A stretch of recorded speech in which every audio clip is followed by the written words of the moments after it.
Don't be stupid, boys. Turn off Clyde, support your side.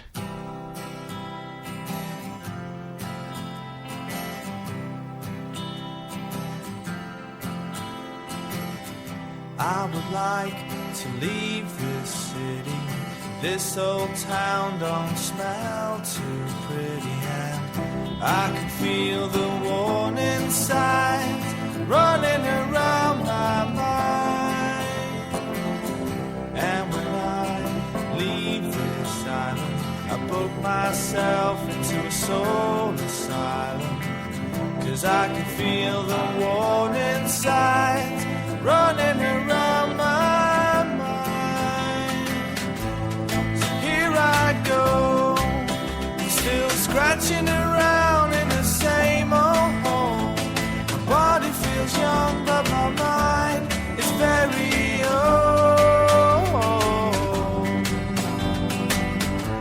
So what do you say?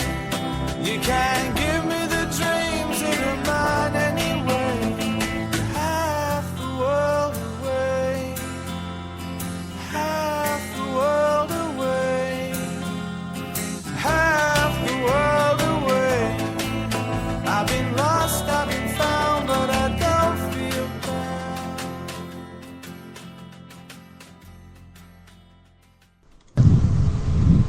Good evening, good afternoon, good morning to wherever you are in the world. You're listening to the Half the World Away show on Hail Hail Media. You're listening to Kevin O'Neill. I'll introduce you to who we've got on our panel this evening, or this afternoon, or this morning, wherever you are. Over in sunny Victoria, Melbourne, we have Mr. Patrick Close. G'day, Pat. G'day, Kevin. How are we? I'm not bad, mate. Yourself? Yeah. Surviving. A bit of a late night, bit of an impromptu podcast for us here today, but we've made it. We'll come on to that in a second, Pat. And back in sunny but cold Scotland, we have the one and only Mr. Barrowstown himself, Mr. Josh Gaffney. G'day, Josh. Good day. Hey, hello, everyone. I liked your good day there, Josh, rather than the good day. We'll need to teach you to drop a couple of those O's, mate. I think you need to watch more Home and Away and Neighbours. Josh, it was a piss poor effort, actually. You'll get there. Get in there. You'll get there, Josh. You'll get there. Well, listen, folks. If there is anybody listening live tonight, this is it has been a hastily put together show, I suppose, but we wanted to go to air with this tonight because hopefully, if you do listen to it back later on, you'll agree that it's got some quite juicy content in it. Basically, the format of the show tonight, folks, is going to be. We are going to be on, I guess, live and online after us. If you want to text us in or tweet us in or send us an email, you can tweet us at halftheworld88. Well done, Kev. And then, sorry, Pat? I say well done, you got it right this time. Good stuff. I got it right this time, that's right. Yeah, so what we've got tonight, folks, we've got an interview lined up. Obviously, we're all aware of what happened last weekend with the Green Brigade, with the kettling, I suppose, from the Strathclyde's finest. There's been numerous comments on it all over the World Wide Web, on various podcasts, YouTube, various forums, etc. What we've tried to do for you tonight, folks, is we've lined up an interview. Myself and Pat had a bit of a chat last night, Aussie time, with a good friend of ours called Chris McMonigal. Chris is based in Queensland over here. Ex-Pat like ourselves, Celtic diehard. There's no doubting that. But Chris is also an ex-Strathclyde policeman. Boo, hiss, jeer, you may say. But what we're going to do shortly, folks, is I'm going to ask Josh to press the buttons and we'll get this pre-recorded interview up and running. It lasts round about 35 minutes or so, folks, so please bear with us. There's a lot of interesting stuff coming up. I'm sure some of you will find it controversial, but it's all with the best of intentions, guys, to get some discussion going and hopefully find a way forward for the situation that's going on back home just now. So, unless, Pat, have you got anything you'd like to add just now before we go into the interview, or are you happy enough with that? No, I guess just to emphasise to people that we I guess it was just to try and see things from a different perspective, and it's more for the fact that there's you guys and most people back home, most of the listeners back in Scotland and stuff, kind of know what the situation is going on. They know some people that's involved and what's happened and stuff, but we've been a bit sort of detached from it, being Celtic fans overseas. So Chris and myself chat, not I wouldn't say regularly, but we're fairly good friends, on Twitter and on Skype and stuff. So, and I just asked Chris if he would make some time for us just to try and get a slightly different perspective. Just to, I guess, to see what his thoughts were, and he was kind enough. He said he'd happily, have a chat to us about, what Strathclyde Police were thinking and stuff. And in truth, it was actually meant to be a 10-minute chat that we were meant to play tonight, but 10 minutes turned into, Christ, how long it went for? Probably 30, 35 minutes. So, and look, we weren't sure if we were going to put all of it in, if we were going to sort of chop it up and just put some of the just little bits in it. But we thought, look, it's a different perspective. We're not saying it's not a case of taking sides. We just thought it'd be an interesting perspective for people to hear. So I guess that's why we did it.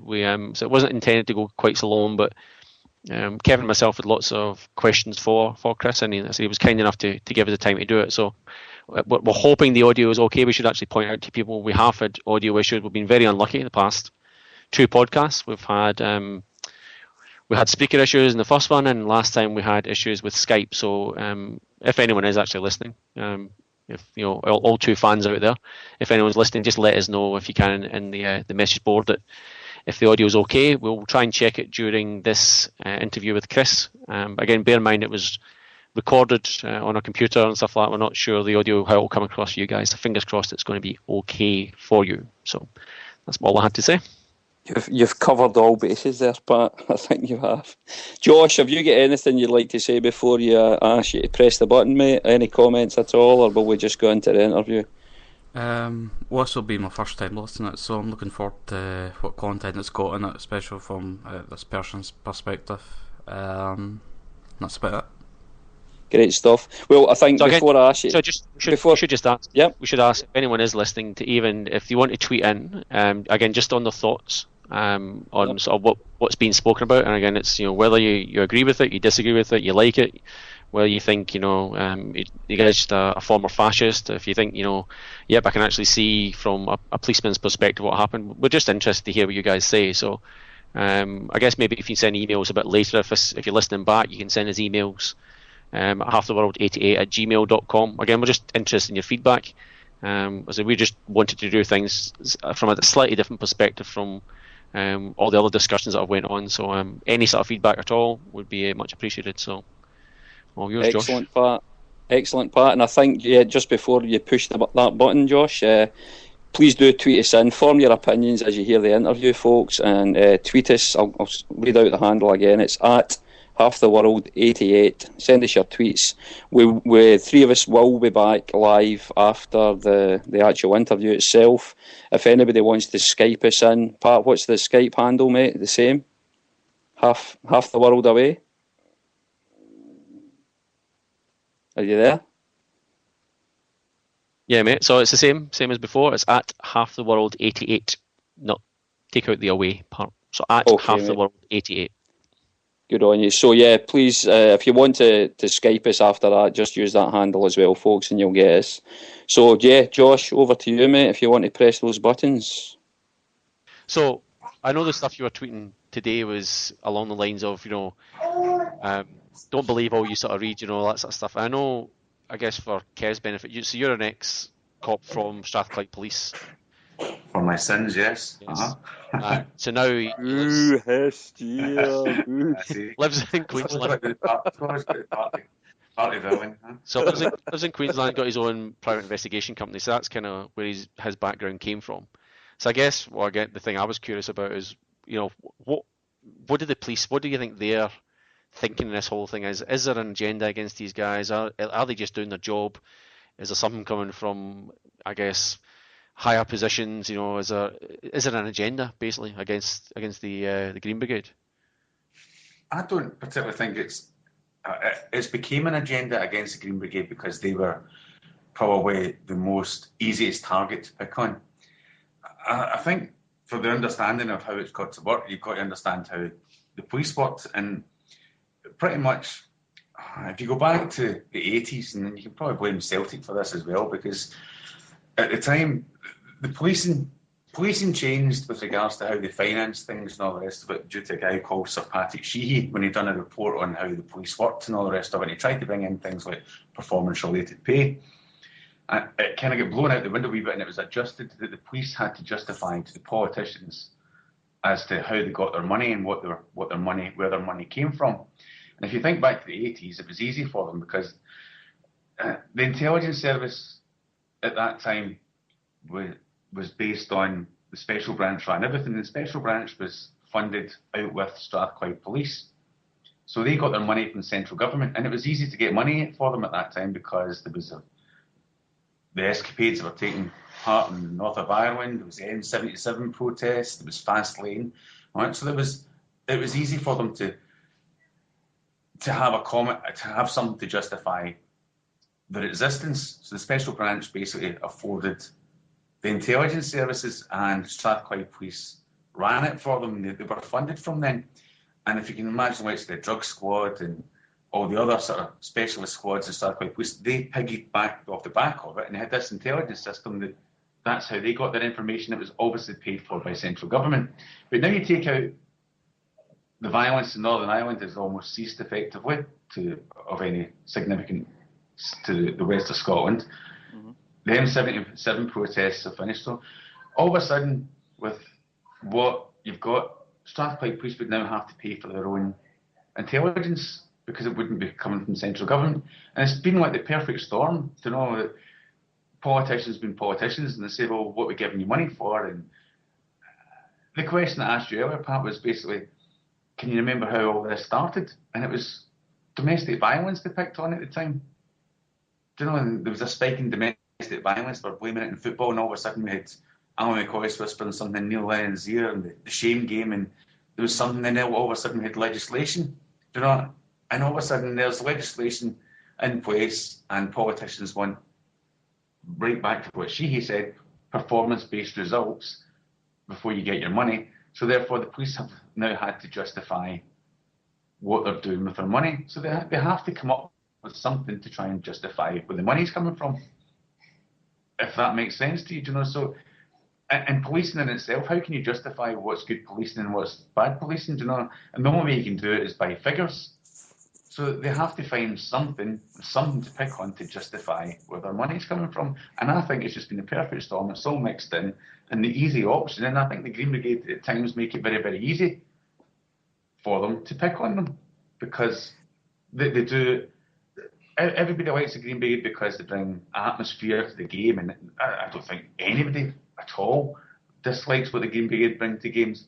Mm-hmm. But the other stuff round about makes it very easy for the police to pick on to justify their existence and get their income coming from somewhere. And I don't think it's anything to do with Celtic or Rangers or Hearts or Hibs. It just happens to be an easy option for them, and they make it easy for them. Do you not think though, Chris, that because I can see where you're coming from with that explanation, because I think it's quite good, and anybody that listens back to this then will maybe think, yeah, that's a different view, and it's maybe explained why they're doing that. But do you not think though, because you must have seen the footage, you'll have seen the pictures, you'll have seen the 9 or 10 minute clips that are floating about on YouTube as well of what actually happened, and that whole kettling thing that probably nobody knew about before this all happened, and then, oh, here's a new tactic and all this stuff. But do you not think that the way that was dealt with, it was intimidating, it was a bit, you know, it could have incited something as well a bit more? Could that not have been dealt with a bit better, do you think? Or was there a different option that they maybe had? Because I think that's what a lot of the people are saying, oh, wait a minute here, what the hell's going on here? They're just young kids in there as well, and they're all chaperoned like sheep. Right. Well, there's two different issues there. All right. Is the police response over the top? And yeah, I think the police response was absolutely disgusting. All right. Yep. If you look at the cops on the ground that were there dealing with it, all right, from a police's perspective, looking at it, the cops on the ground probably done a good job, and that's what it's not.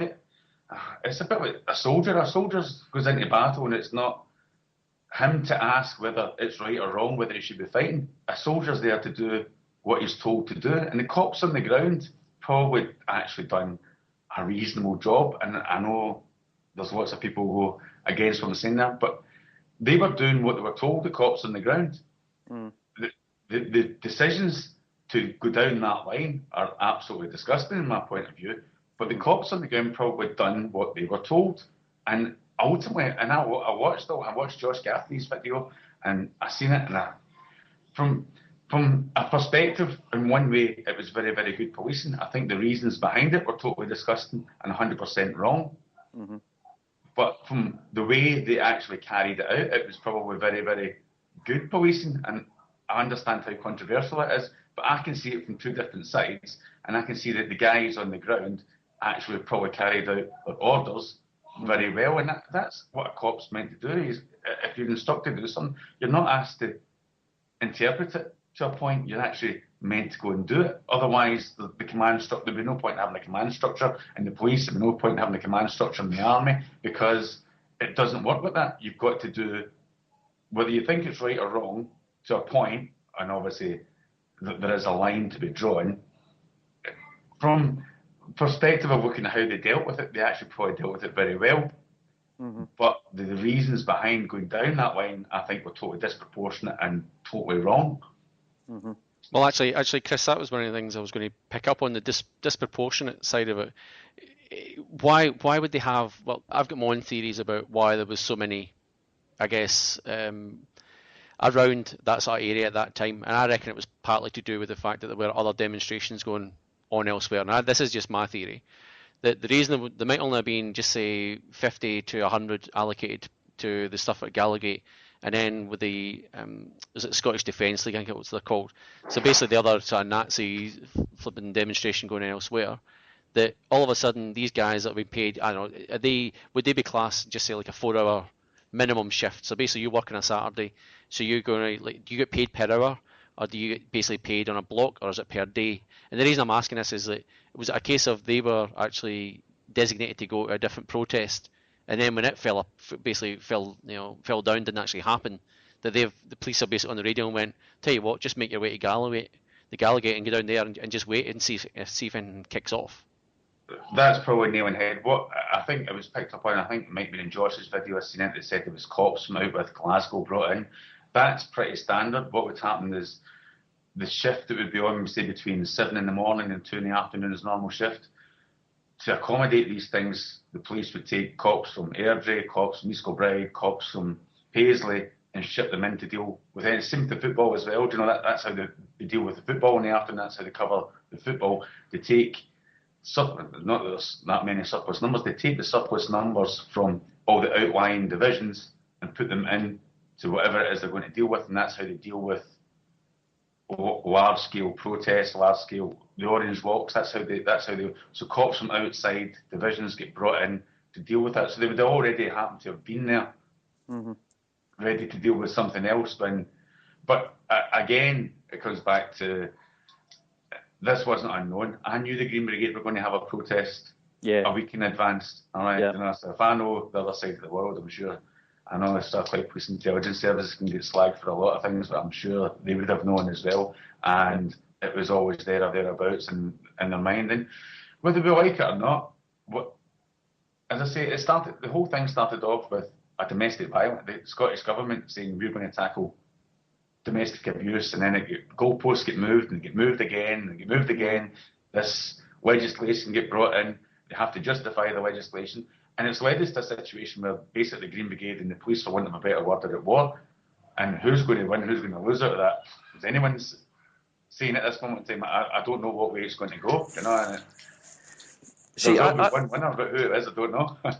See, I don't know if you guys have noticed, and again, anybody that listens back to this that's obviously over in Scotland or whatever, they'll be a lot closer to this than us over here, but see some of the other games you see, and it's usually when we are playing the opposition, there's definitely more clubs now have got little mini, their equivalent of the Green Brigade, right? They've obviously, fans groups have seen the success of the Green Brigade and seen what it does and seen the atmosphere it brings. And Motherwell is one of the clubs that you can see them and you can hear their fans, and they actually actively. Motherwell is a football club.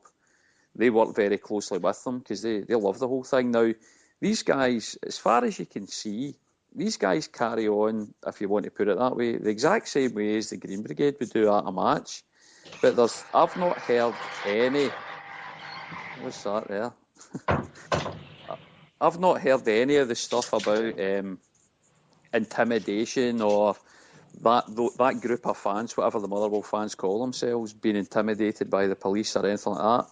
Now, I don't know, is that maybe something that we just aren't hearing over here because it's happening with them as well, or is it just the Green Brigade versus the police, or is it some of these other little kind of ultra groups, if you like, that are, you know what I mean? That's Is it something. maybe not pick your fights and battles? Do you know? Let's deal with one fire at a time and get that one out, and then go and deal with the next one. But see, if that is the case, Chris, that's obviously going to get our backs up a bit more, because if they are saying it's a football problem, which I don't think it is at all. I think that's a load of crap. It's an excuse. You're right. It's an excuse. It is an excuse. It's a social bloody cancer on the place. It's bigotry. It's alcohol fuel bigotry and all the rest of it. And personally, I don't think our side of the fence is anywhere near as bad as the other side, but that's a different story. But I think that exacerbates the whole thing and the issue, and it's here we're being persecuted again because it just so happens to be fans that are linked with Celtic, and it's it's that kind of thing. From a policing perspective, sometimes though, if you deal with the biggest problem, the largest problem, and you sort that. And that happens, and I'm not just talking about football-related things. I'm talking you go into a noisy disturbance, and you pick on the biggest and loudest person, and you remove that person from the equation. Mm-hmm. Everything else tends to fall into line. Is that maybe the same way of thinking? Maybe that's it. Maybe that is it. Not sure. Regardless of what it is, it's still wrong. It's still 100% wrong, and I think the police have went down a horrible line, and I think they're going to really struggle to get out of the line they went down, because from a point of view that we go right back to the miners' strike and any other things that I can remember in my lifetime since then, they can't. If you can't back down if they've backed themselves into a corner and they cannot back down, and I don't see a way out for them without them winning. See, something that I haven't seen, though, that again, maybe this stuff's out there, because I dip in and out of this stuff, but what I haven't seen is anything that's going on about, the police are going to enter into dialogue with representatives of the Green Brigade, for example. Now, I don't know, would the reps from the Green Brigade entertain that? I would hope they would, because to me, the only way it is going to get solved is if the two of them do have a bit of a head-to-head and say, right, look, here's what we are wanting to do as the Green Brigade, here's what we want to do, here's what we think, we're in our rights to do here.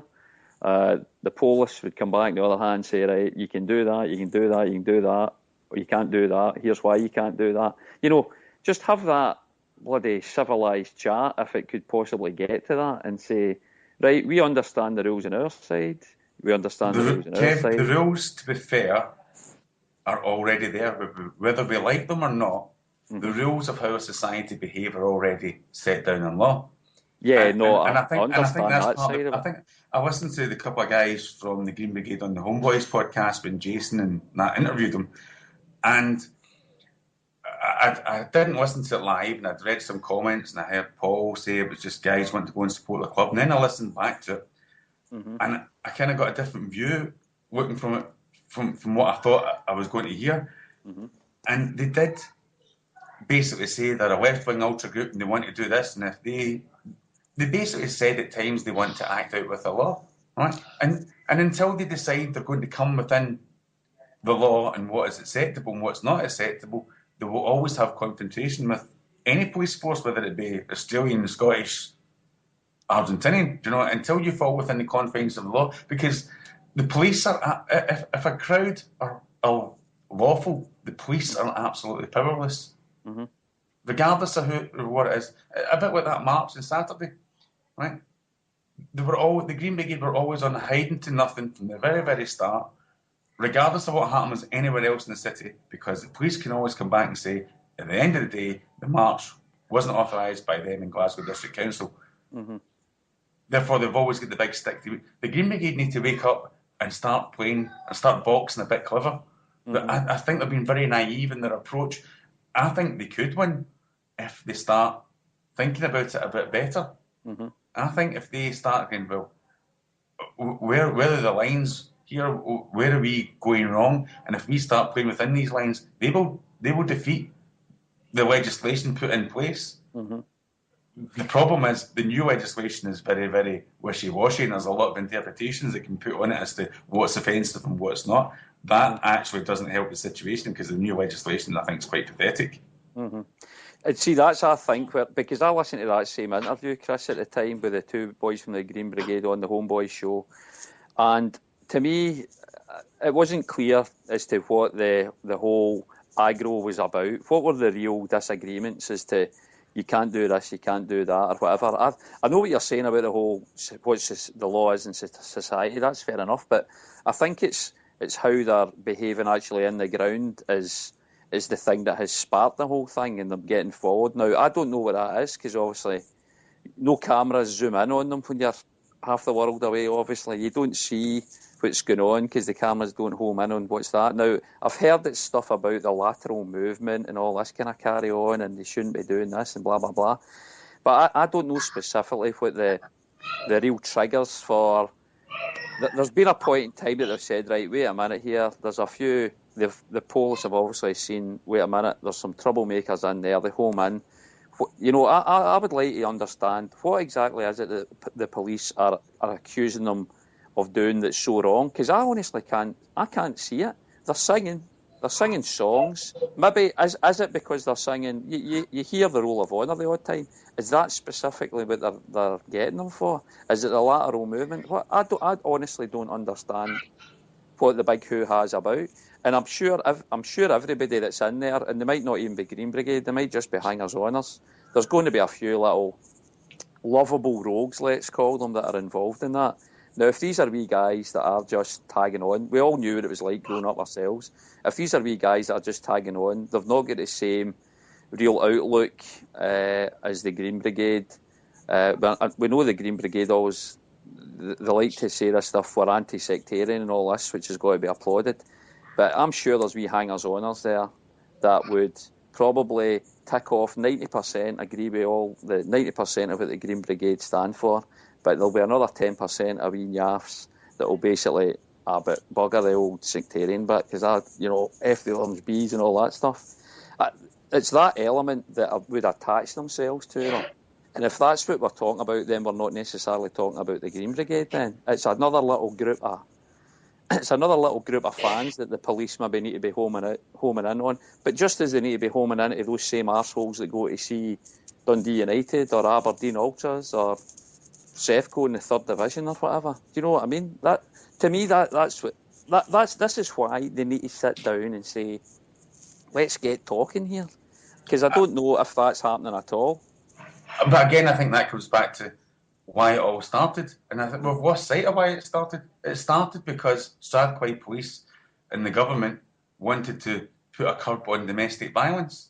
Right? Mm-hmm. And that was difficult for them to do, so they moved the goalposts, and they moved the goalposts, and they moved the goalposts. And because, as you say, nobody really understands exactly what it's all about, it's because they don't really know themselves. Mm-hmm. Because they're just trying to justify the legislation that the Scottish Government have brought in.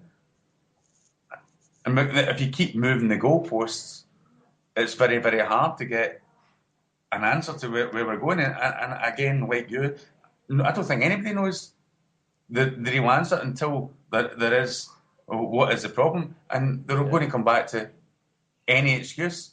Do you know, they're going to run about lateral movement. How far away is lateral movement from domestic violence? There's just no correlation between the two. Yet one is became an excuse to deal with the other. Yeah, which is completely ludicrous when you put it that way. You know what I mean? Yep. Look, let me just ask you another one or two little things, Chris, because again, I don't know whether it's true or not, but the whole thing about Celtic colluding with the police and that sort of thing. I know there's is it Ronnie Hawthorne, I guess the security guy at Parkhead. Do you think there is? I mean, is there normally, I guess, dialogue between the clubs, to identify troublemakers and that sort of stuff, or is this just all hearsay? Because nobody can really prove it and say it, but Celtic are standing back saying, look, it's nothing to do with us. The police are obviously targeting certain people. There's obviously some sort of overlap, there is, because my thoughts would be that, the police have identified somebody who is a troublemaker. They would say to Celtic, right, well, we need the videos from that game. That's the guy they were looking for, right? So it's someone in that row, it's this seat number, right? Who is in that seat number? Right, it's Joe Bloggs, right? Well, we're going to go and get him because he was causing trouble. We saw him outside. It did this.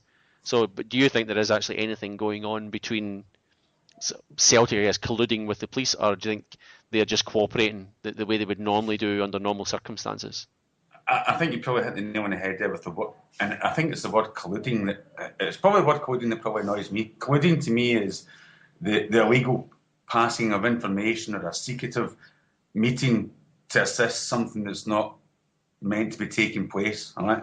If you think about it from a Celtic point of view, and actually, I have a lot against Peter Law over the years. I don't think he's done the right thing in a lot of things.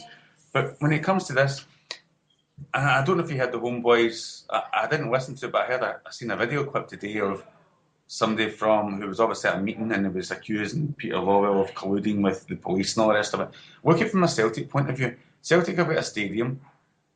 They've got 60,000 people to look after, and they were, according to this guy, they were taken in, and the Celtic Supporters Association they were showing videos that were made up, and they identified a certain individual with red hair that was seen breaking seats or involved in something. He was holding a broken seat up, and they've identified him again at Tynecastle, and they've identified him again at some other point. I think Celtic are well within their rights at that point to say, well, there's a point when it becomes too far. Mm-hmm. I'm trying to, a good analogy maybe is if I was a publican and I owned a pub and I had a group of people in that were creating atmosphere in the pub, and as a result everybody else was coming into the pub because there was good atmosphere from this group. But when they start standing in the seats and standing on tables and breaking glasses, well, it's gone too far, and I chuck one of them out to stop it from happening. And I think Celtic are quite within their rights to do that, right? Mm-hmm. And if the police, and bear in mind, Celtic pay the police a lot of money to police inside the ground, right? So if Celtic are saying, well, we've identified this guy, and all we've got is a name, and Celtic use the police to 100% identify that person to exclude him from the ground, well, that's fine for Celtic to say, as a result of your behaviour, and here's video footage, we don't want you back in the ground, that's fine. Where it does become wrong is where Strathclyde police then start arresting people, because at the end of the day, you can only arrest somebody for committing a crime or offence, all right? And to arrest somebody 3 or 4 weeks later down the line is not right, because, especially if you know their identity, because the passage of time weakens the power of arrest.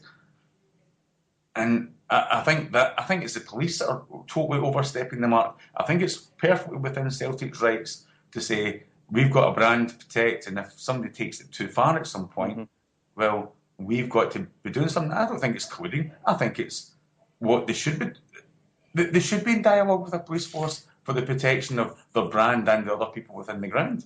No, that's a good point. It's duty of care, really, isn't it? They've got a brand to protect, and they can't have anybody coming in smashing the place up. That's a good example. The stuff about the smashing seats and all that. Now, if you've got guys potentially doing that, I don't know if that's true or not. But is that a fact that you were saying, or were you using that as an example? No, it was about a guy. It was on the Homeboys. It was a YouTube clip I seen from today, and it was obviously taken from the Homeboys podcast on Monday night that I've not listened to as yet. And it was, I'm not quite 100% who the person was it was on, but it was obviously, I think it was an ex-affiliation member, and it was part of, there was a couple of groups taken in, and I think they said there was Peter Lawwell was there, Ronnie Hawthorne was there, and somebody else was there, and they presented this video. And they also took offence to apparently Peter Lawwell said something about giving them enough rope, they'll hang themselves. And I think that, again, if you take a wee step back, they took offence to that statement by Peter Lawwell. from a business perspective at Celtic, well, maybe we won't need to do anything because they're going to do it to themselves, and then as a club we'll be okay. And I can, and it's maybe naive taking that point of view from Peter Lawwell's point of view, but I can understand where he's coming from. I think that kind of language, though, Chris, was a bit. I mean, again, it's all allegedly and stuff like that. But I mean, if Peter Law said that, I'd be disappointed he'd said it, because I still think. I mean, I'm definitely pro what Green Brigade stand for. But what I'm just struggling with just now is maybe some of the hangers-oners that attach themselves to it. But if Peter Law knows the value that the Green Brigade brought to Celtic, the whole image, the brand, the whole. I mean, let's not forget that the Green Brigade have been established for quite a while now, and it's only it's relatively recently we've been hearing about this stuff, and it started to snowball into something bigger. But see, that whole time that it was, you'd be watching it over here on El Setanta or on your Celtic TV part or whatever, and we'd be watching it, and you'd be hearing the Green Brigade chanting through some pishy home game that a few years ago would have been sitting.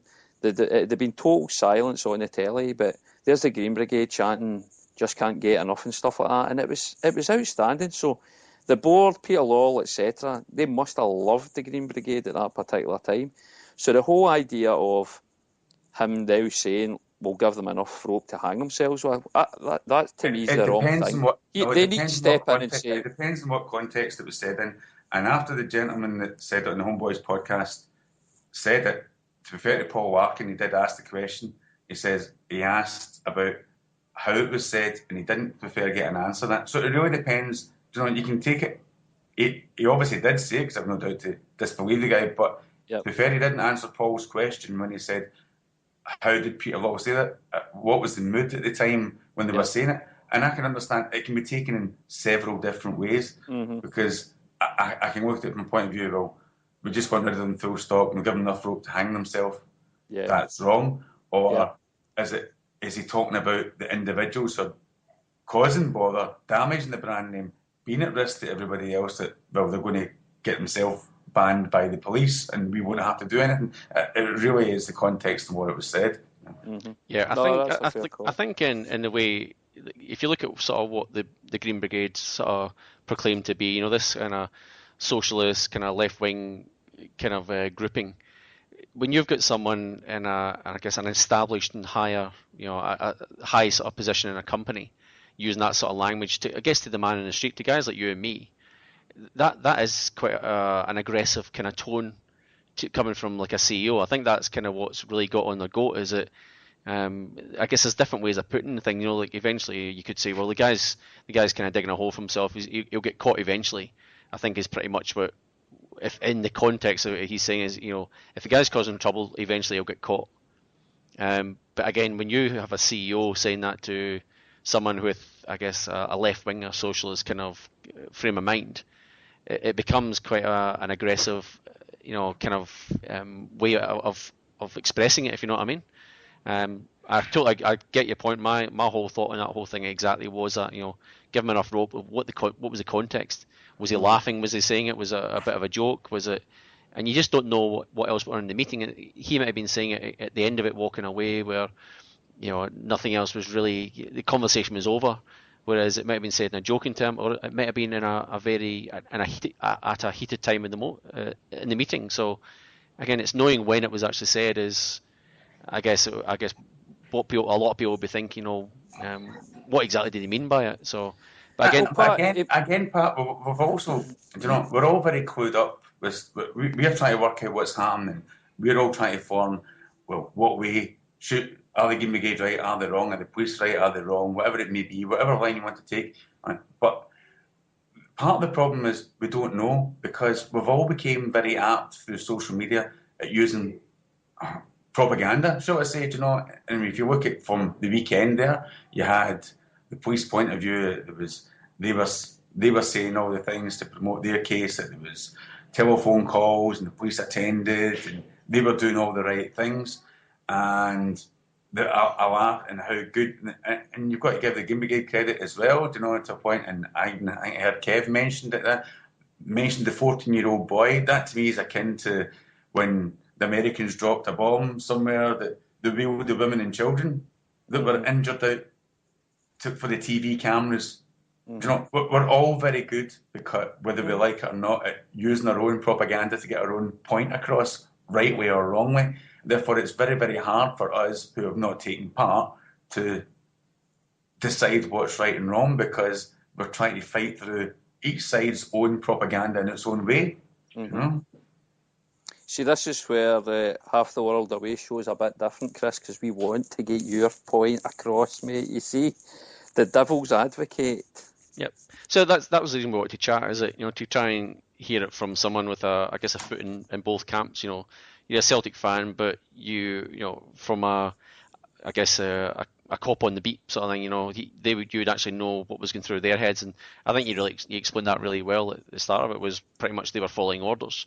It wasn't necessarily their fault. They had no sort of agenda, but you know, if you've got a chief constable or a sergeant sort of telling you what to do, you just don't question him, you just do it. And like, I've got a relative in Australia who's a policeman, and he is a sergeant. And yeah, I know he would certainly pull someone up for not obeying orders, essentially. So, I mean, like, we've been on for a long time, so I don't want to sort of drag out. I think it's been a fairly productive chat, and I think if we do end up playing this in the show tomorrow night, if we do actually have one, I think it will give people a different perspective on what happened. So, I don't know if you guys have anything else to say, whether we wrap things up, because I think Kevin may have got another phone call or two to make. So, you anything else you want to say, Chris? Or you want to get off your chest? Or?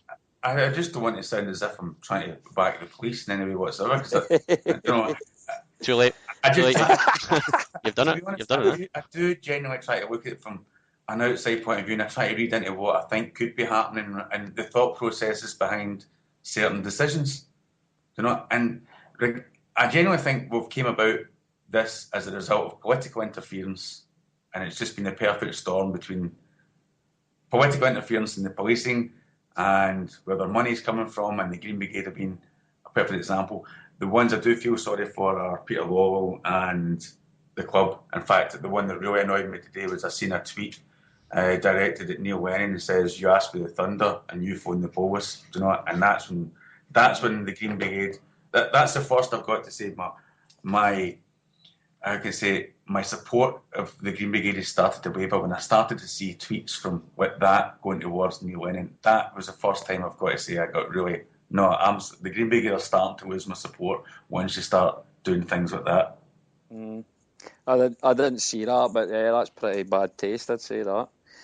I guess see the only thing I'd say, Pat, before I guess we finish this little segment, but I love the Green Brigade. I love their ethos, what they stand for, and I've loved all their past stuff. The stuff that's happening now, it's starting to go a little bit too far, and I don't know. I don't see the point in it now, to be honest. And I think the stuff that you said earlier on, Chris, the guys have got to be smarter. They've got to be cuter. They've got to play the bloody game. Just do what needs to be done, but do it so that the police can't have a leg to stand on when it comes to it. Get your bloody permits for marching down the roads, marching on the Queen's highways, the same as the Orange Order do, and all that stuff. Go play that game and do what you need to do to be able to hold your protest, play within the rules at the ground. If the rules are unclear, make demands so that we know exactly what the rules are inside the ground. What's the script with the lateral movement? What's the song list that's going to get you into bother? All that kind of stuff. And then just play within the rules, because they can still bring that colour and all the noise and everything else that goes with it to the game. But if we have got guys, our own fans, that are smashing up seats in our own stadium, I don't want these guys at Celtic Park. What's the point in that? Do you know what I mean? I think you've kept a little bit fair here, and I think we've all done it, as kids and even as grown-ups. I've done it here in Melbourne against a seat, Patrick, close. Well, I've. You're an animal, sir. An animal. Well, you think in that sort of moment where you think of the game at the weekend, we played Aberdeen, right? I'm quite sure if I was at that game and Samaras had just scored a goal and he's running past in the stand, I'd have been on my seat. That's the sort of excitement. And I've had that myself, where I've actually stood in the seat and I don't know whether it's broken up, but it's went crunch. it's still sittable, but you just that kind of, and I kind of feel bad about it. As a grown up, not the slimmest guy in the world, I was okay. I'll just sit down and not worry about it, and hopefully nobody notices. You weren't such a short ass, you wouldn't have to stand it. Very good. All right. Anyway, let's wind this up. So yeah, I don't know whether any final thoughts, but that I think we've been on the phone for a fair while now. So let's try and wrap it up there. Christopher, thank you very much for your time. It's been fantastic. It's again a brilliant perspective to hear it. So I'm glad I messaged you today and thanks for agreeing to do it. So yeah, it's very, very, very educational for us. Yeah, cheers. Sorry I can't cut. Friday nights are a bad night for me, football. So we're over the other side of the world. Well, so we're kind of hoping to do this every sort of couple of weeks. So maybe when your football season's over, if you're ever sort of around some night and we've got something going on, then feel free to call in. You're always welcome. I will do. All right. Good on you, Chris. Guys. Cheers, Pat. Cheers, Kev. Speak to you soon. Cheers. Cheers, guys. Okay, folks. So that was the interview. Now, I maybe built it up. It's been controversial, whether you agree with that or not. I don't know, but certainly for those that have heard it, either live or if you listen back to it later on, we'd still like to hear your thoughts on it. Again, tweet us at halftheworld88. You can get us there on Twitter. Or again, you can email us at halftheworld88 at, is it gmail.com, Pat? Yes, indeed.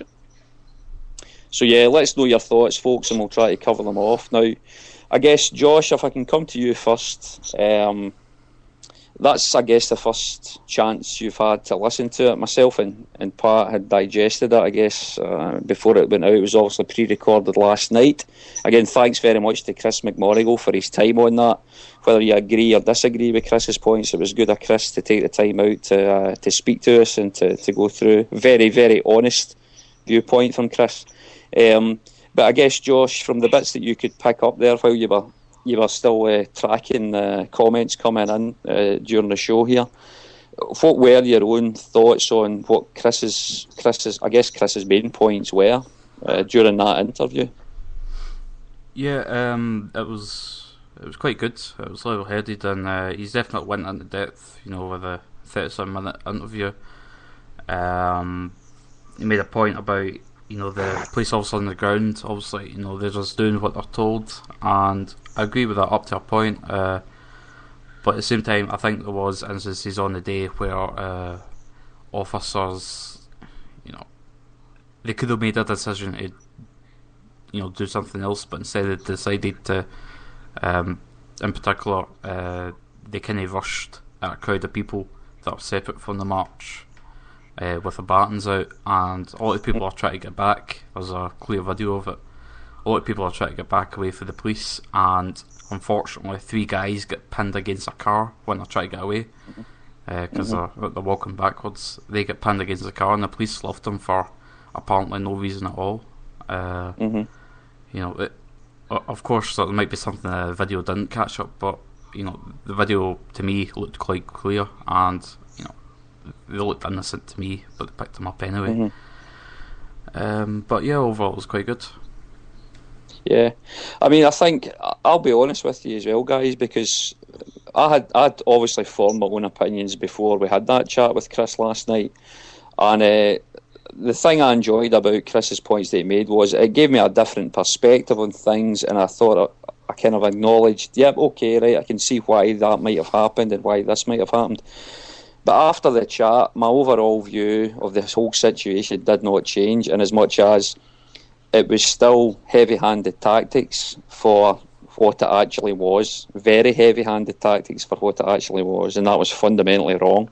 I took the points that Chris made, and it did make me, I guess, as a Celtic fan, maybe understand them a little bit more how the Strathclyde police actually operate and how some of those scenarios could have unfolded. Now, that was quite good, quite enlightening, but at the end of the whole thing, you still had the cold hard facts that it wasn't much of an incident to start with. First of all, it was a group of people that had gathered peacefully. There certainly wasn't any aggro or any violence or anything like that. And to do that whole kettling thing, and prior to last weekend, I'd never even heard of the term kettling, but it's on everybody's lips, it seems to be nowadays. So yeah, my view on the whole thing didn't change. I mean, Pat, if I could come to you now, you've obviously, we did the interview together with Chris last night. You've had chance or another day to deliberate over the points that were raised in it, and I know there's some tweets that have come in and some comments that I'll ask you to read out shortly, but have you had chance to mull it over in your own head? Have you formed any different opinions based on what Chris had to say, or is your view still the same? What's your general thoughts on it, Pat?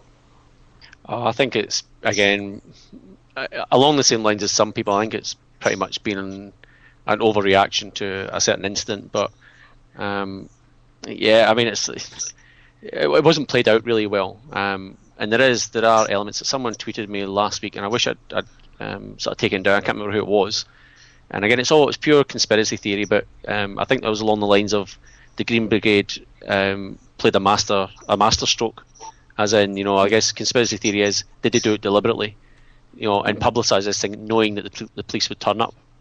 And I'm not saying that it was or is true, but it's worthwhile at least thinking about that. If they were clever enough to actually do something like this, and it's paid off because, and I think I explained I can't remember who I was chatting to on St Paddy's Day, but it was along these lines of, you might have had 40% of people in the Celtic support who would have backed the Green Brigade to a hilt, so 40, 60 kind of split. Well, at the moment that's completely swung. That's now 70%, 30%. So you probably get 70% of support from the crowd, and it's so whether it was deliberate or not, the balance of power now is kind of moved right to the Green Brigade. So, which I think is an interesting sort of way to look at it, and it might die down. I guess it's maybe they have to, if they want to keep that sort of support up, they have to strike while the iron's hot and keep the momentum going and keep it in people's minds. The bad side for them is there's no game this weekend. So they've got, well, I guess maybe it's bad in one way that they can't go out and do something and maintain that support. But at the same time, they can take stock and say, well, okay, what are we going to do next? Yeah, that's a good point. Yeah, so again, I probably got as much out of the chat with Chris as I wanted to. I really did want to hear from a different side, and I know Chris relatively well. I don't know him, as a best mate, but I did sort of trust him, and he'd actually tell the truth, and I think he did. In that interview, as you said, whether you believe him or whether you agree with him or not, it's certainly a different sort of way to look at it. But so I guess in conclusion, it's a vast overreaction to a kind of a relatively small incident. So sad, really. It's pretty sad in the end. Yeah. Just getting onto the tweets. Tweets. Sorry. Yeah, so just a couple of tweets, and again, it's along the lines of people kind of, I guess, looking at a different perspective. Apart from you guys talking about politics and the message board, which that's out of order, boys. All this SNMP and SNP stuff is just, I just don't get it. Politics bores me, but so keep that out of the topic of conversation. This is a Celtic podcast, right? Listen, see, sorry, can I interrupt you? See, just before you go to the tweets, we've been joined by. A lot of people will know Snake Plissken, a good friend of many online, and people will follow and read Snake Plissken, based out in Slovakia there, but he's joined us on the call tonight, so thanks very much for joining us, Snake. You weren't I guess unfortunately you weren't able to hear the interview, but I guess you've obviously had time to form your own opinions as to what happened last weekend with the whole kettling incident, etc. Based on what I guess you've heard Josh saying, what Pat said, my own thoughts on it, Snake, do you want to share your own thoughts with us on your view, or what your take on it? I think it's extremely worrying when you see the images that we all saw. I mean, I personally, I didn't see the thing. I was out for the weekend, celebrating St Patrick's Day with a couple of friends, and I only got to watch the game, came in late and got it on my laptop, whatever. It was only later that I got to see all the images and the fallout that's come since, and to be honest, it makes you sit and wonder what on earth is going on back in Scotland. If you're an ordinary football supporter seeing that around the world, there's people who will look at it and think, oh, it was a bunch of hooligans and the police did the right thing. But when you get into the whys and wherefores and where it took place, you begin to think, what on earth is going on? It just seems to me so heavy-handed to deal with a bunch of guys walking from the Gallagate, where they probably sit in the pubs anyway, all the way to the stadium, and the number of other people walking for that same part of the town to Celtic Park. I mean, there might not be a march, an organised march, but they're going to walk in heavy numbers. I mean, we've all seen Celtic Park when people are leaving, and we're all kind of carried with the flow of people. And you go up like Parkhead Forge after a game, that kind of area, and it's just screeds of people walking across the street. Cars can't move, buses can't move. And I mean, I just found some of the thought process behind public order to be just extreme and a little bit bizarre, if I'm honest, you know? Yeah. No, I mean, I don't think there's any of us would disagree with that, Snake, because that is the common view, I think. I guess that one of the points that came up was the whole... it was obviously an organised march on Celtic Park, if you like, or it was attempted to be. So I guess what the police were trying to do was to say, well, you didn't seek permission for it. So obviously when we all left Celtic Park, when we were lucky enough to be back in Scotland, coming away from those games, that was all very unplanned, very unorganised, etc. I guess they're trying to play that card to say, you had an opportunity to put a request in. Now, whether or not it would have been accepted or granted, that's a different argument. But and again, I don't know if the Green Brigade went down that route and they tried to get it officially sanctioned so they could walk the Queen's highways the same as our Orange friends do. But yeah, I guess who knows? Something that you touched on there, Snake, that I was going to mention as well. This whole idea about just what is actually happening just now. A good friend of mine in Mandarin in WA here, and hopefully he's either listening in or he'll listen to this later on. He will get on the show one of these days because I'm going to make sure of it. Dennis Doherty. He's written an article that will maybe appear on eTims at some point in the very near future. I've still to actually forward the article on right enough, but he made some very good points along the lines of, after what's happened with our Sevconian friends, and given the lofty heights that we have relatively achieved this particular season, defeating Barcelona, getting to the last 16 of the Champions League, relatively speaking, some great achievements, whether the Sevconians were in the same league as us or not. Nobody can deny that that's been a fantastic achievement, and it's great, and it should be a time that we're all happy and we're punching the air with delight. Their misery is our joy, all that kind of stuff. But over the last, 6 to 8 weeks or something, with this whole Polish thing, there's definitely Celtic. There's divisions appearing within the support, etc., depending on what opinion you've got. A lot of it's been highlighted by the issue and the way the Green Brigade are getting treated. Things are starting to kind of crumble a little bit. Maybe that's too strong a term to use. Maybe hopefully it's never going to come to this, but there's definitely cracks appearing to show, and there's maybe a bit of whinging going on. There's a bit of what the hell's going on here. I mean, what is the answer going to be here? Is this going to disappear? Is it going to get worse? Or is there going to be some kind of social media unification, if you like, to get together? And because it seems to be that Celtic aren't going to officially come out and make any kind of statement whatsoever. They've had plenty of opportunity to do it. They don't appear to be really doing it. And if they do come out with something, it's fairly wishy-washy, or it doesn't really address the real concerns that most of us have.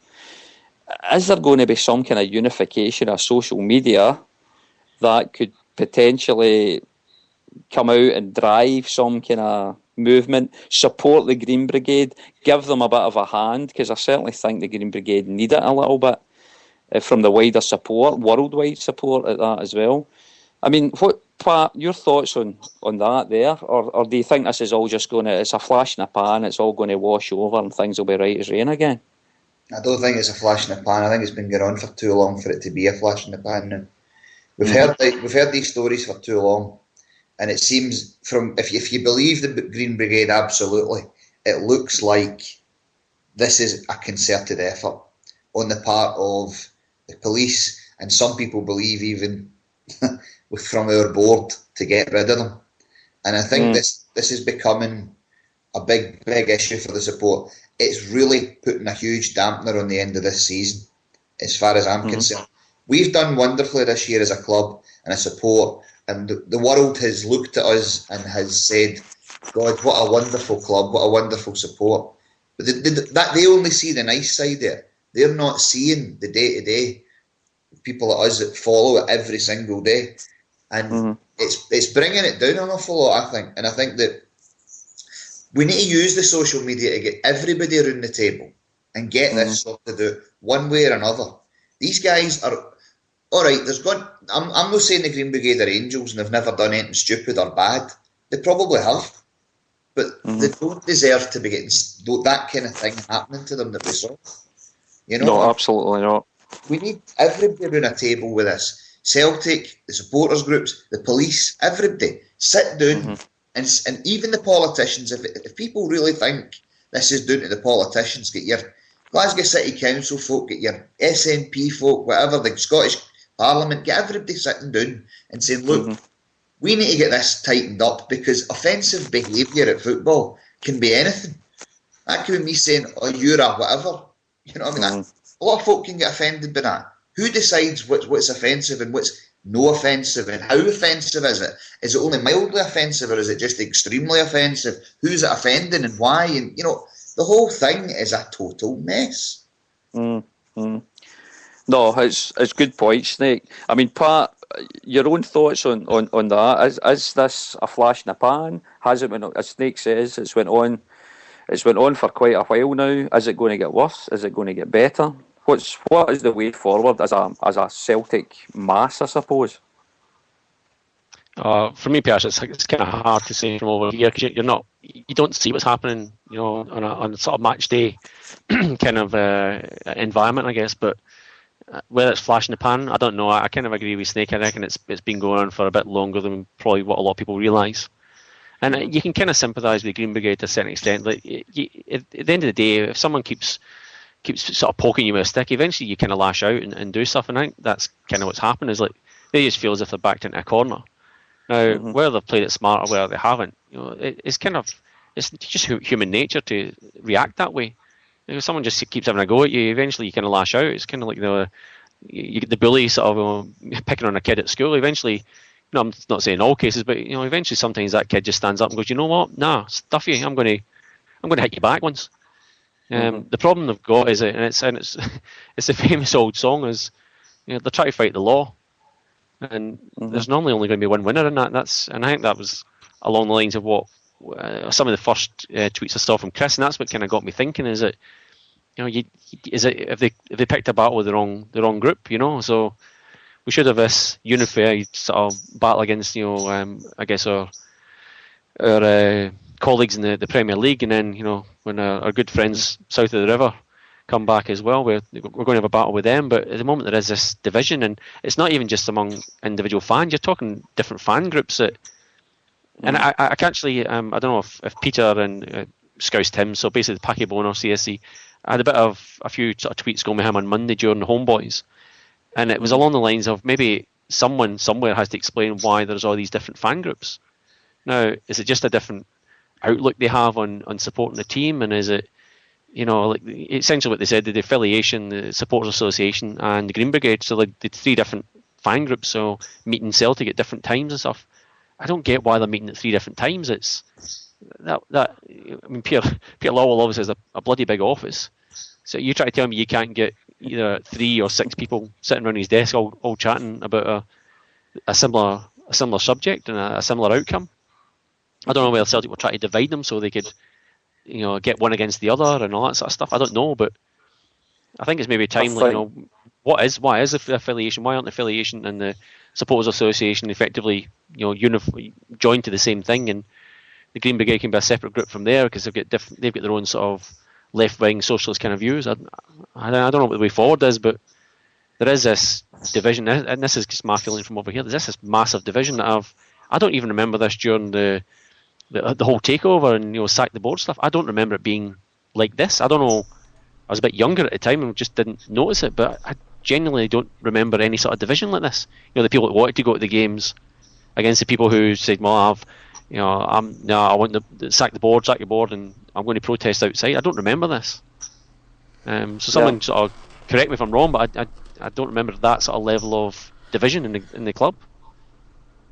I guess my understanding, the association and the affiliation have had their differences for a long time, and it certainly wasn't Celtic as a football club that insisted that division happened. There were different people with different thoughts at the time, way back before my time as well, I'm sure. And that's basically how those two, the association, the affiliation, parted ways, and they do their own thing. Now, again, if there's anybody listening in that's got strong views on that or disagree with that, please let us know your thoughts on it. Actually, just on that, I should jump in. There was a few tweets that were kind of interesting. Just on the subject, there was Mr. Chris 67 and Craig 1888. They gave us a few kind of tweets. So Craig was basically saying from Chris's, well, I guess not so much an interview, but the chat we had with Chris, it was a level-headed outlook at the Green Brigade predicament. Too many pumped fists and knee-jerk reactions after Saturday, including himself. So I think that would maybe be true for quite a few people, and I'd probably include myself in that as well, because I remember tweeting you after the game going, "Did you see these pictures? That's a disgrace." But anyway, he also come back with, is a divide in the Celtic support exacerbated by the fact we now have no common enemy, which I think is worth a bit of a chat. And Mr. Chris 67, so at Mr. Chris 67, said it was a very interesting and different perspective. Calm after the storm, hashtag level-headed. So I think maybe people are just calming down a wee bit, maybe. Or maybe this is the calm before the storm part. I mean, Josh, if I come to you, that comment that was made, it's a good point, actually. We don't have a common enemy now, so is this a reason as to why we're maybe rounding on Strathclyde's finest, potentially? Or maybe throwing the actual club we adore, or the custodians of the club we adore, we're throwing them into that barrel as well? Are we needing this common enemy to try to get our kicks out of fallen Celtic nowadays? Surely not. What do you think, John? Kev, are you trying to get Sevco into the Premier League? Is that what you're trying to do? You try to bump them straight up? But mate, that's uncalled for. This is a Celtic podcast. I didn't even mention Sevco. Oh, you're trying to insinuate it. Sorry, Josh, I was stealing your thunder there.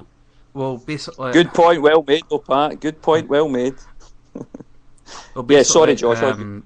Basically, Fans Against Criminalisation, they've came out about what they're going to be doing recently. And if you don't know, Fans Against Criminalisation, they're an independent group that consists of the Green Brigade, Celtic Trust, Celtic Supporters Association, the Affiliation of Registered Celtic Sports Clubs, and the Association of Irish Celtic Sports Clubs. And basically they've come out, they've had a meeting, and they're saying Saturday 23rd of March they're going to have an evidence gathering session, and basically, you know, they're going to be open for people to come forward to them and give witness statements about what happened on Saturday. And then on Tuesday 2nd of April they're going to have a protest. They're yet to announce the venue, I believe. And then on Saturday 6th of April, before the game against Hibernian, they're going to have a demonstration on George Square at 12 p.m. And then on Wednesday the 24th of April, so this is basically more than a month away now, they're going to have a demonstration outside the Scottish Parliament, and they're going to submit a petition. So basically, Fans Against Criminalisation, I'd say they're kind of the group to kind of get behind, you know, to kind of resolve this issue, and they're going to be taking a lot of action over the next month or so. I sincerely hope that they are seeking, I'm sure they are, because it's obviously well organised if they've got all those groups together. I sincerely hope that they're making sure they're organising all paperwork to ensure that these things can go off legally, and it doesn't turn into another fiasco like happened last weekend, when it was too easy for the police to come out and say, well, you don't have a permit for this, that and the next thing. I'm sure they've got that covered, but I'm just putting it out there. I think what Josh said, that's maybe a really good and positive way forward, is that you've got like effectively an independent body that hopefully is a little bit closer to the rules, regulations, and what you can and can't get away with. So if that kind of works out for them, and it does bring basically all those fan groups together, I think that's a great way forward. And I know, like, I think it was a Parrot was tweeting earlier about his disappointment that Celtic weren't publicising this. Now I don't know if that's changed or not, but it was pretty much the independent fan groups are saying, let's get behind, this organisation, but Celtic are pretty much saying, nah, just email us, operations@Celtic, and email this Gmail address. I think maybe they should be trying. It's probably good for them. It does take it away from, I guess, the focus on them as well to let an independent body raise this. And I think it's good the fact that they were saying that they can do it as anonymously, pretty much. Because I think that would be a lot of people's fear, and that's my theory about why they only officially had something like 2 complaints, is that people will be scared to go forward, because once your name's marked, that's it. Like they'll be coming chapping on your door and stuff. And if this gives them a way of anonymously sort of complaining and looking for a better outcome, then in fair dues to them, I reckon that's a great way to go. So whoever organised it, whoever is doing all that work, then I think they've got my support 100%. Mm-hmm. I think it's a kind of double-edged sword, because a lot of us cry out to hear statements from Celtic and be a bit stronger and make more of a stance on it officially, but I think Celtic themselves will be quite happy to stand back and see what the fans do themselves. We talk about them being custodians all the time, and it's the supporters that are basically the club. Now, that's no truer than what's kind of happening in this circumstance, I suppose, with the Fans Against Criminalisation banding together.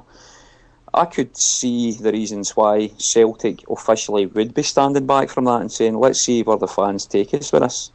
They maybe don't see there's any need to get involved if something like this can happen. If we're looking for leadership, do we really need to look to the custodians of the club that are only there temporarily? Or do we, as the supporters who are the club, is it us that really do? Why do we need to look to the leaders or the custodians there? Why don't we just look within ourselves for those leaders to take us forward? And I suppose there's part of me thinks I'm not really surprised why Celtic aren't coming out, because there's enough debate, discussion and proactive planning going on to take this forward without their involvement. What's your thoughts on that, Snake? On the Celtic taking us forward? Well, suppose the fans or the supporters taking us forward rather than the board or the board of directors at the club itself. Because we always say they are custodians, it's the supporters that make the club.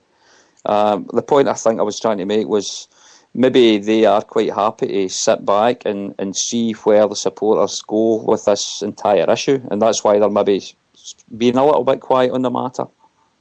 Well, as far as I can see, the only thing that ever seems to get the Celtic board to really listen to the supporters is when the possibility of money not coming into the club comes in. Because they realise very simply they need to fill that stadium as best they can. Because if they don't do something more drastic in support of the support and listen to the support, then the drop-off will be worse. That's the way I look at it, Mm-hmm. Mm-hmm. No, that's a fair comment. Well, listen, guys, Pat, I don't know if I want to kind of wrap this segment up, because, again, as usual, we always say we'll try to make it a quick one tonight, lads, but the conversation takes over, etc. But it's been great discussion again. Are there any other tweets that have come in, Pat, that we want to read out, or will we maybe move on to? We've got another couple of things that we could cover off here, guys, as well. Well, I think Craig was pretty much hit the nail on the head. Can we talk about the 4-3 game? Because it was bloody exciting. No, that was one we were going to come on to, Pat. I mean, I guess it's quite funny, folks, because when Pat and myself were discussing whether or not we would even have a show tonight or this afternoon or this morning, wherever you are in the world, we thought, well, it's International Week coming up. There's not really going to be a lot happening. Bloody hell, the amount of stuff that's been going on the last week, there's plenty to be talking about. And yes, as you mentioned there, the Aberdeen game last week. Now, ordinarily, a 4-3 victory, depending how the scoring went in that game.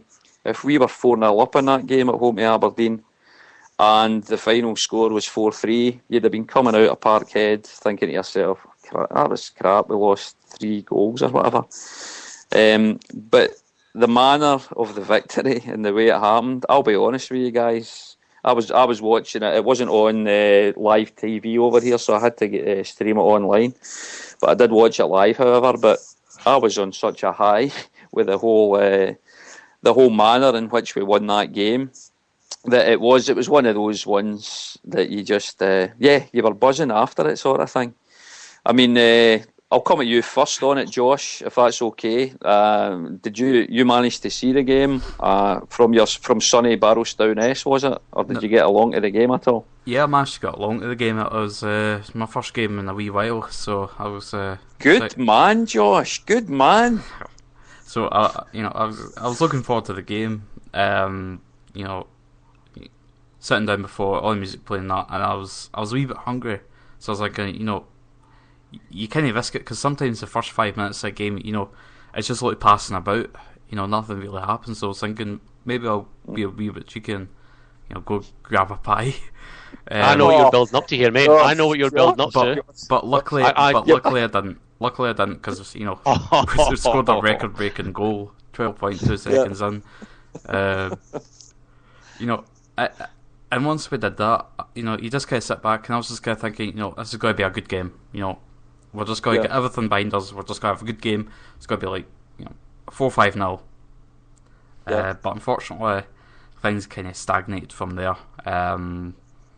We just weren't really, finishing our chances or really creating, really good open chances. And then, near the end of the first half, Aberdeen got themselves a bit of a lucky goal. And then second half, we just came out with the wrong attitude, and we were very slack at the back and conceded another 2 stupid goals. But then once we did that, we got the focus that we should have had from the beginning, and that we've lacked quite a lot of this season.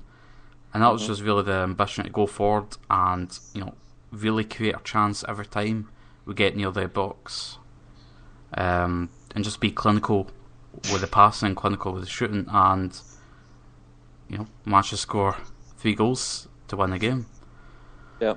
Dramatic stuff. Yeah. Dramatic stuff. And the atmosphere in my section went from delighted to a bit bored to angry to absolutely delighted. Yeah. So it was the full range of emotions. Yeah, it was like a novel, with 3 parts. Yeah. You begin, you end, and your climactic middle.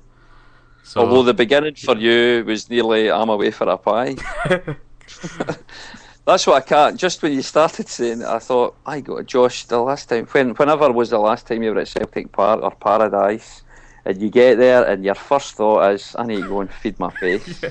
That's incredible. But I'm glad you made the right decision after all, Josh. Snake, I mean, if I could come to you now, did you, first of all, did you catch the game?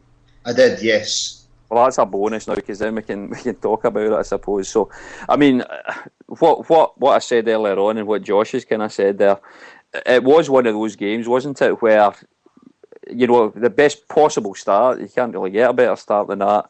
Then there seemed to be just a malaise. Aberdeen, unbelievably, in some ways, yes, they got themselves 3-1 ahead, but I'll be totally honest with you, I thought they actually deserved to be ahead, because they made a few chances and they took them. We were being very, very complacent. But of course, the way it all turned around, it was superb. I mean, your own thoughts on it, Snake, and, where did you watch it? How did you celebrate? How did you feel after the game? Or was it just another SPL fixture? Well, as I say, last week I was on an odyssey across Slovakia for St Patrick's weekend. So I started off away up in a town up the north, and I went down to a town just an hour away from where I live. So by the time we'd arrived in the second town, we were all quite knackered. But what's the name of this town, Snake? Come on, throw it out there. Is it as fanciful as Barrowstown S? No, well, the first town was Fault House Ovia. Fault House Ovia. It's got to be Fault House Ovia. The first Give it town. a mention, Snake. Give it a mention. All right, okay. The first town's called Žilina. It's in the north of Slovakia. It's up in the mountains. It's beautiful. The second one is Nitra, and that's where Lubo Mavchik lives. Oh, Lubo. Just so you. Love Lubo. I live an hour away from Lubo, so there you go. Just so you know. Brilliant.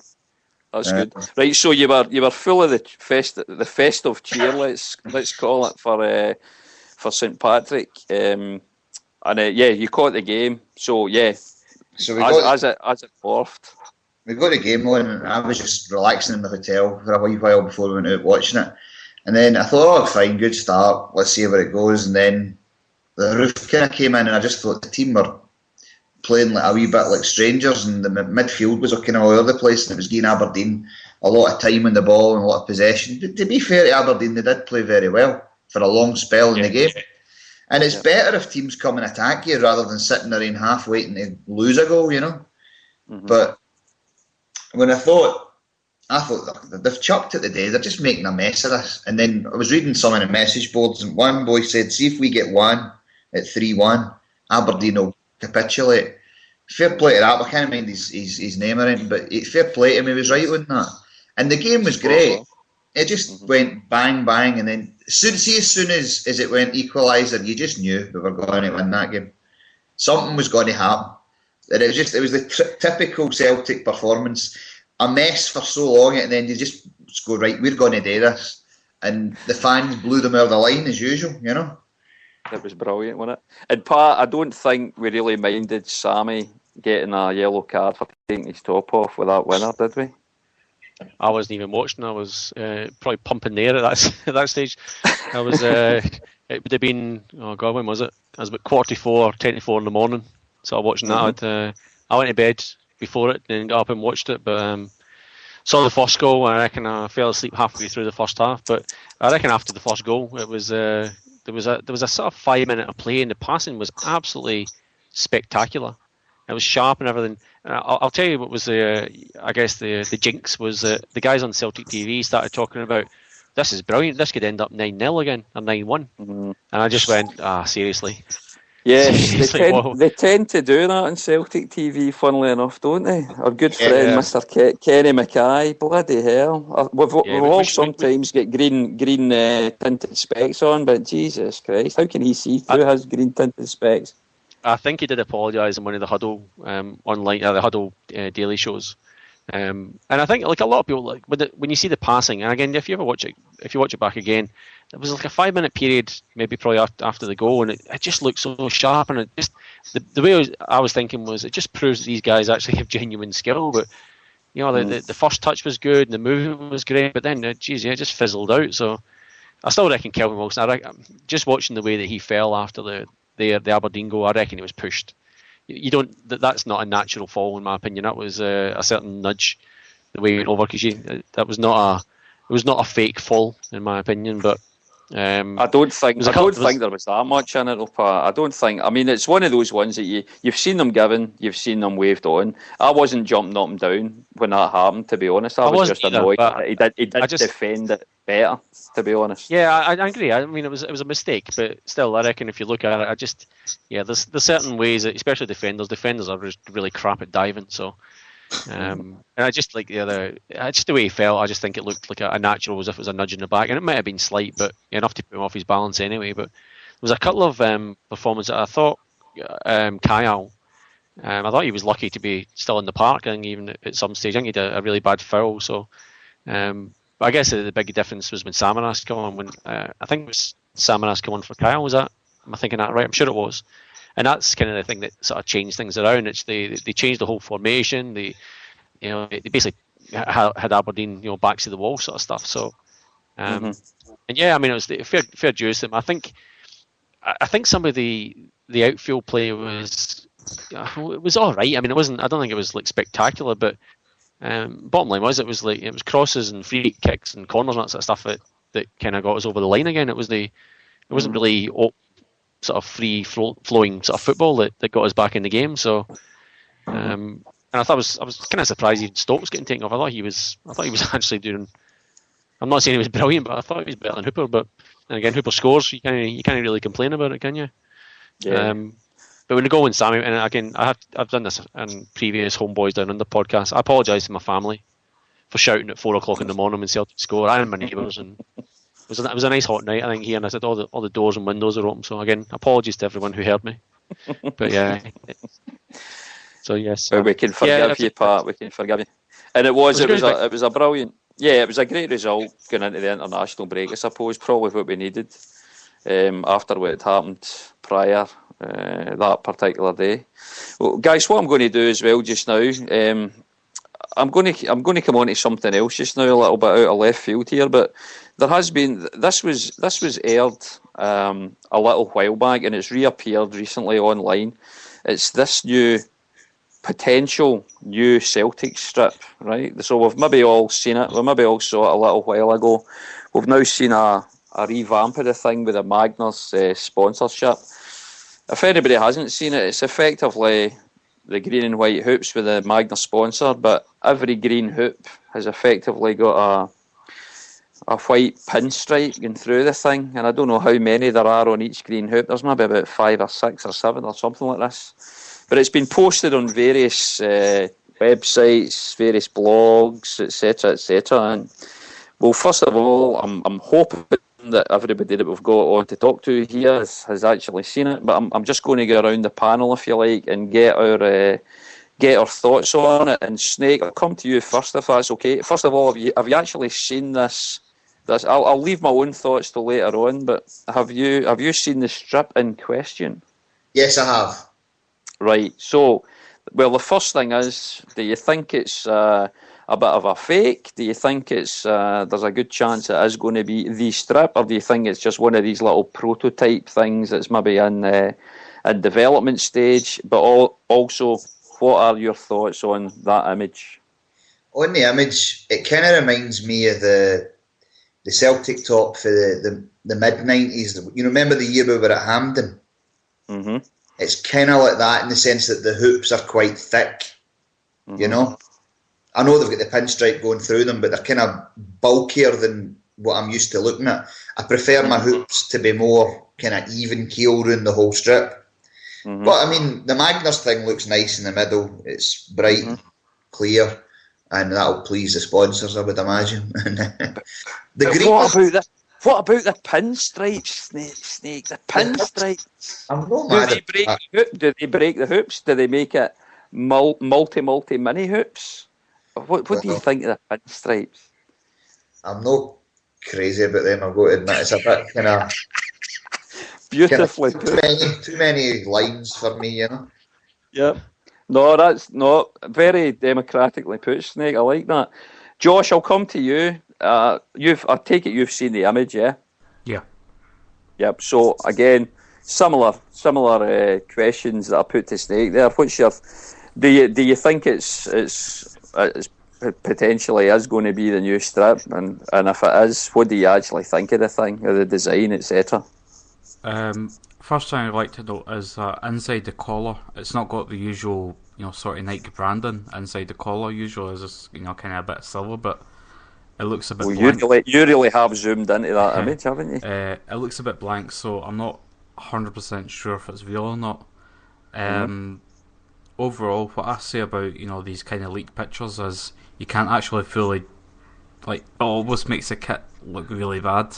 These type of photos, once you actually see it in person, usually it looks a lot better, because especially on this photo, it's blurry, the lighting conditions is bad, and it's laid out in the bed, all flat.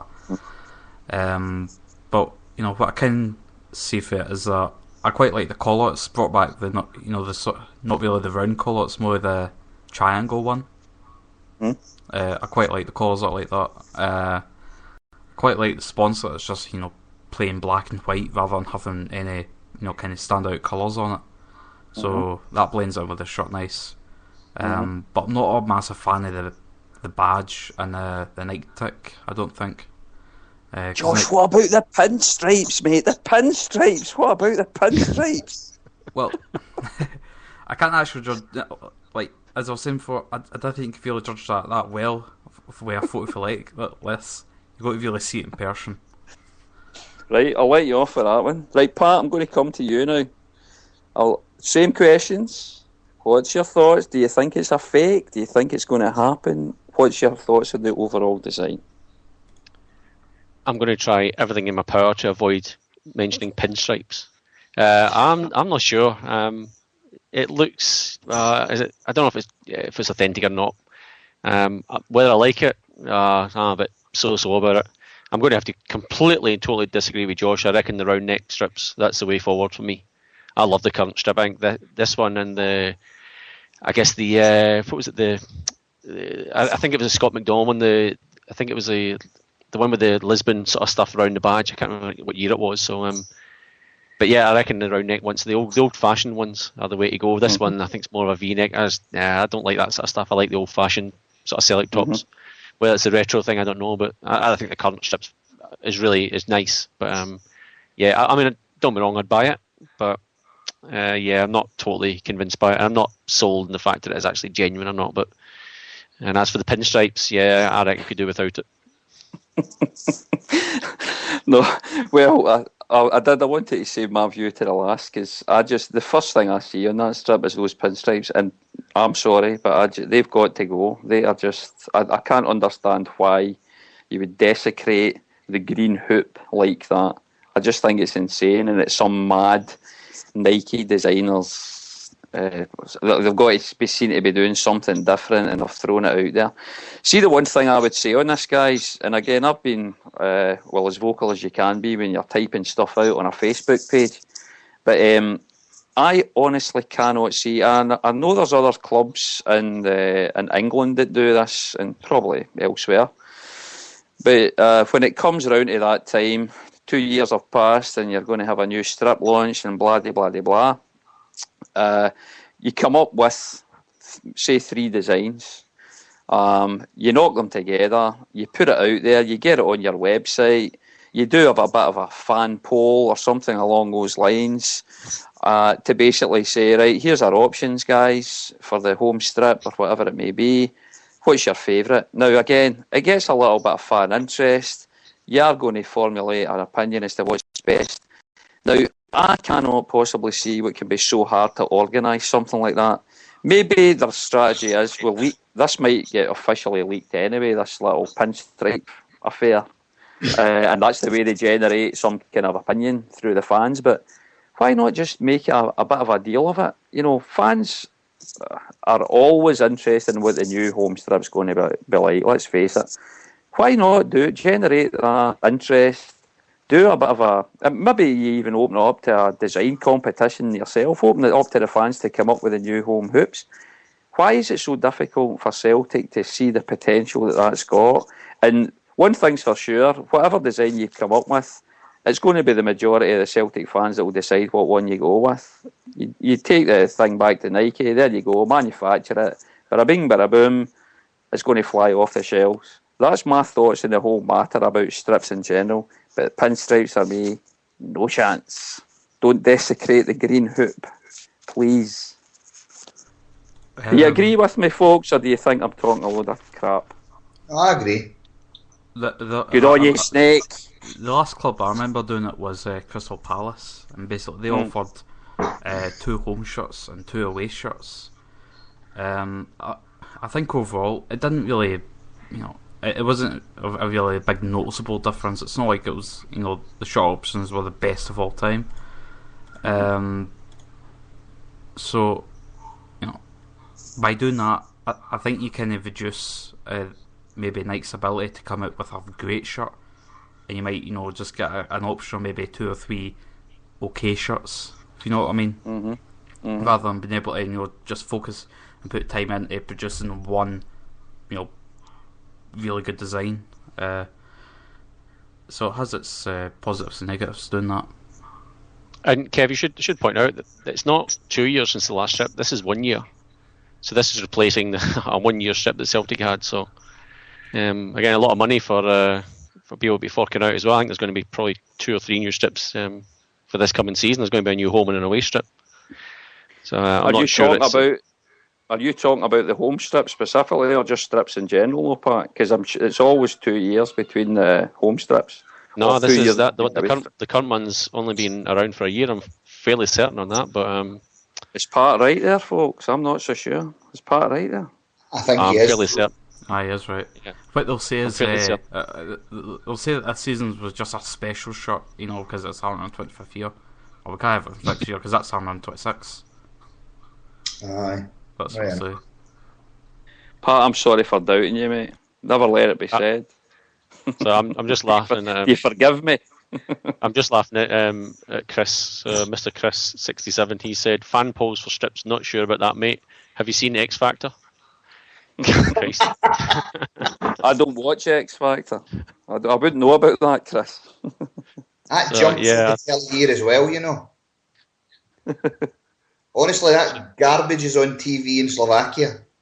And it's the American... Broadcast. Did it translate it or is it in English? It's in English with subtitles. I'm no kidding. I saw it one time. I was like, why is that on the telly here? I went out here to get away from that rubbish. It's frightening, Snake. Frightening, mate. You didn't go far enough. Maybe we should keep going. No, but they do their own rubbish of that out here. They do. Yeah, we've got the same. Let's not talk about X Factor on a Celtic podcast. Let's move on. On the subject of multimedia, what do you think about the potential Celtic movie? Well, that's actually, I've got to say, I think it was Mr. Chris was asking the same thing. We had that on our slight agenda for tonight, but thanks again, Chris, for reminding us of that sort of subject. So Daniel Day-Lewis, I think, is the one that we're mentioning, is playing Brother Walfred. So we were actually thinking of having a bit of fun tonight about a little quiz about what actor would play which Celtic player and what Celtic figurehead, not so much player, but we just didn't quite have the time. But I mean, if it's true, it'd be a good bit of PR. But as someone tweeted the other day, is there actually ever been a good football movie ever made?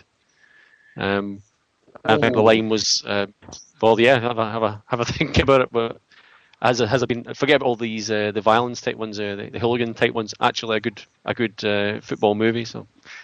We're there to set the precedents, Pat. It's if the stories are true, it's Peter Mullen. It's meant to be directing it and stuff like that. So not only a big Celtic fan, but not too shabby a director, I believe. And I think it would garner a bit of interest. That's for sure. So there can always be. We always make sure we're the first to do things. So let's make sure we do the first great football movie of all time. That'd be brilliant, I think. I think The Damned United was quite good. You know, the one about Brian Clough? I thought that was quite a good football film. The Brian Clough, I'll give you that. Actually, that was the best one. That was a great movie. I do What like about Escape to Victory? Well, but actually, Kes? I was going to mention Escape to Victory because someone tweeted saying it was so bad that it was good. You know, it was, In fact, I'm changing my mind. Every single football movie's been outstanding, apart from that shitey one that Fat Sally McCoist was in. What was that one again? I shot Robert it. Duvall. I shot at glory. Jesus wept. He played a Celtic fan, though, didn't he? A Celtic player, an ex-Celtic player. Yeah, bloody hell. I never ever watched it just because his ugly mug was in it, but I heard a bit about it. But I'll say that that's my most hated football film of all time. But apart from that, everything else is great. well, the thing about it, Escape to Victory had John Walk in it. Really, Yeah. Pele, John Walk. It doesn't quite sit that well with me. So Kes had Brian Glover as Bobby Charlton. Craig said, "What about?" Christ, it's just moved away. A Shot at Glory. Is that another movie? Did I see that right? That was the That's one we were talking about there. Fat Sally, yeah. Shot at So glory, yes, there's been a few of them, but I think it'd be a kind of interesting thing to do. And Celtic are obviously on board with it, by all accounts. And I think it was the guys at Celtic Underground were tweeting saying there's actually truth in the story. It's not something that's been a rumour that's been made up. So yeah, it'll be interesting to see what developments are there. But can you see that sort of showing in the cinemas in Australia, Kev? Will be queues around the block to watch that? Absolutely, you better believe it. We've got to be. We'd be obviously bigging it up as much as we can. So yeah, of course it's going to be big news over here, Pat. They'll be queued around the blocks. You don't think it'll be straight to video? One of those ones you'll find in the cheap section. No chance. This would be gold class cinema. Gold class cinema. I think he's doing quite well. 3D, brilliant. It's working for me. See, so long as they don't put that Gerard Butler in it, I'll be quite happy. He's a stick on for it. He'll be a stick on for it. Have you seen He's to get the ladies. He's to get the ladies in the cinemas watching it. You need Gerard Butler in there. I will. Did you see the film he's made recently where he's playing a football player? No, I don't think I did. I don't know the name of it, right? It's some film where he's actually is an ex-Celtic player who moves to the USA to become a soccer coach for kids at a school, and all the local women all fancy him, and it's like folk like Catherine Zeta-Jones that are all the local mothers, but they're all single mothers or something. I don't know, they're rubbish. But apparently it's the best film he's ever made. Oh, Jesus, wait. They've got footage of him. I think they've got footage of Big Rambo or something back for the 80s, and they've superimposed his head on it. Snake, what you mean is it's the best film he's ever made yet. Once he stars as whoever he's going to be in the new Celtic movie, that'll be the best movie he's ever been in. There'll be Oscars getting awarded everywhere, left, right, and centre. It's going to be something of great beauty. I'm sure of it. So, guys, listen. I think what we're going to do is we've been going for I don't know how long that is now, Josh. That must be an hour and 3/4 or so. But I think I'm going to try to wrap it up if that's okay. But because I do need to attend to some other things, unfortunately. But see, just before we go, I think when we did the last show, our good friend there pushing the buttons for us, Mr. Josh Gaffney, he was attending what we thought was a Robbie Burns night. But just before we came on air tonight, Josh told us that it wasn't quite just any old Robbie Burns night. Bear in mind, this is March, folks. Josh, it wasn't just any old Robbie Burns night, was it, mate? It was something different, but still a Robbie Burns theme. Can you enlighten us all on the panel and anybody listening as to what it was you attended? It was a Robbie Burns play. A play about Robbie Burns? Right. Yes, a play about Robbie Burns, wasn't it? Yes. Now, Josh, you didn't divulge this to us on the actual night. Was there a reason for it? Or did you just want to keep us in suspense until the next show? You don't know. As far as I know, it was the people who are doing it were like local Robbie Burns, kind of enthusiasts. So, this is actually getting better. Wait a minute, we're not on for half an hour here. We need to get a bit more of that. Wait a minute, right? So, can we let's rewind just a little bit here, Josh? Because first of all, we're talking about Fald House here, aren't we? Which now wait a minute. For what's the population roughly of Fald House again? Roughly, like 5,000. I didn't mean the local area, as in just around Falthouse. And actually, I got it wrong. It was in Bathgate.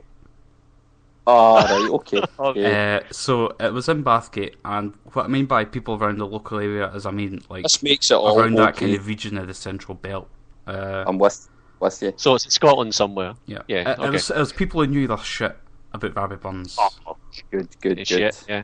Now I've used the right word. Yeah. And it was good. How long did it go for, Josh? Can't remember. Probably about 2 hours, I think. Were you full of the drink, or were you stone cold sober? No, I had some Morgan Spice. Morgan Spiced. Robbie Burns' favourite tipple. He would be proud of you, Josh. Sleek Curin Timorous Morgan Spice rum. We quote. Oh, brilliant, mate. Brilliant. And please, folks, do keep your Fault House facts coming in. We did have a few tweets after the last show with cracking the hashtag Fault House facts. If you can think of any at all, please keep them coming in. Or Barrowstown S facts, for that matter, to keep Josh happy. Well, we could maybe start, Snake, if you're going to maybe join us every so often, mate, it'd be great to get some Slovakian hashtaggy things in there as well, mate, because we need to keep up with with things in Slovakia, mate, given our good friend Lubomir Moravchik just does live an hour down the road from you, mate. That's true. I can't think of anything off the top of my head, but I've been in a few places recently where I've bumped into guys that say "You for Scotland," and I say "Aye," and they go, "Oh, we love Celtic and stuff." So I'll get you a couple of things, Slovak stuff. Know that it's that interesting. Maybe get some nice girl in a Celtic tap or something like that. Because just something for the ladies, Snake. Something for the ladies. Yeah. Something for the ladies. Well, Slovakia's only got two fantastic assets: great beer and beautiful women. So, oh no, it's got lovely mountains and nice forests and rivers and all that. It's kind of like the north of Scotland in some ways, you know. So I'll get something for you at some point. Are you on next Friday? We need to discuss these matters. We're not too sure. I'm not sure. It's Good Friday and all that carry on, isn't it? So I'll see what's happening. I'm heading up again for the weekend to visit my friends up north. So I'll be around though. Good on you, Snake. If we're on, Snake, you're always welcome. Obviously, we've spoken a few times. Absolutely. So we know you're a fan of the Hill Media stuff as well. So I need to sort of do some of this before we finish off, because we did have Fold House facts last time. So I don't want any repeats, but if we can get any more interesting Fold House facts, this is what we had from Wikipedia. Okay, so I'm quoting this. Fold House once boasted a cinema. Yeah, everyone cheers. But it was closed many years ago. It's true. And this is straight from Wikipedia. The town is served by the Fold House railway station. Mm-hmm. Yep. Anyway, there is a swimming club in Fold House called the Fold House Penguins. That's good though. That's all good. So, yep, it is. So here we go. It's all a load of nuns. It's a load of nuns that go swimming, is it? Now here, Fold House facts. Trains run through the Greenburn Golf Club over a viaduct. It's nice golf club. Yeah, that's full stop. There's nothing else. There's nothing to follow that. Now this is one that might interest some of our demographic. The Church of St John the Baptist was the first Roman Catholic parish in West Lothian in the year 1873. Get in. Well, that was when former Dead Club were formed, wasn't it? So there you go. That's good old Fold House. It has some interesting stuff. I just love the cinema on it. It used to have a cinema. Well, anyway. My gran actually used to work in the cinema. Did she get made redundant then? She got made redundant. It's a disgrace. That is an absolute disgrace. She moved to... She went to Borrowstowness, did she? Jeez. And that's Borrowstowness. Kevin. I'll still disagree. I'll still disagree with their part. It's definitely Barrowstowness, isn't it, Josh? I don't know. He doesn't know. He lives there, but he doesn't know. It's just Bowness to one and all. Bowness. Right, listen, boys. I'm going to wrap that up if that's all okay with everyone. Josh, if you can be ready to tee us up with a little musical outro. I'd like to thank everybody that's contributed to the show tonight. Our regulars, Pat and Josh, obviously. But Snake, thanks a million to you, mate, for joining us all the way from Slovakia. Really enjoyed your contribution tonight, mate, and I hope we can do it again soon. Hope you enjoyed it yourself. I did. Dobre, dziękujemy pekne. Ciao. Oh, Snake, I love that, mate. I love that. I just say thanks very much and see you later. Good on you. Very continental. We've just, we're educating the masses at the same time. This is brilliant. No, Snake, again, thanks a million, mate, and hopefully we will hear from you again on one of these shows at a later date. And again, thanks to everybody that contributed, those that were on the on Spreaker, that sent in their messages, those that tweeted in as well during the show. I guess we're sorry that we never got word out earlier that we were actually going to do the show live tonight and have that, I guess, lengthy interview on it. It all just happened quite all of a sudden towards when we were going to go out, so it was a bit of a last minute decision. So hopefully the next show we'll make sure there's plenty of notice there. To everybody that's listening, again, thanks very much for listening in. If you're downloading it later on, I hope you enjoy it, guys, and we will do another show fairly soon. We'll keep you posted. In the meantime, hail everyone, and Josh, if you can play us out, please, mate. Hail, guys. Uru, everyone. Yeah, we're on.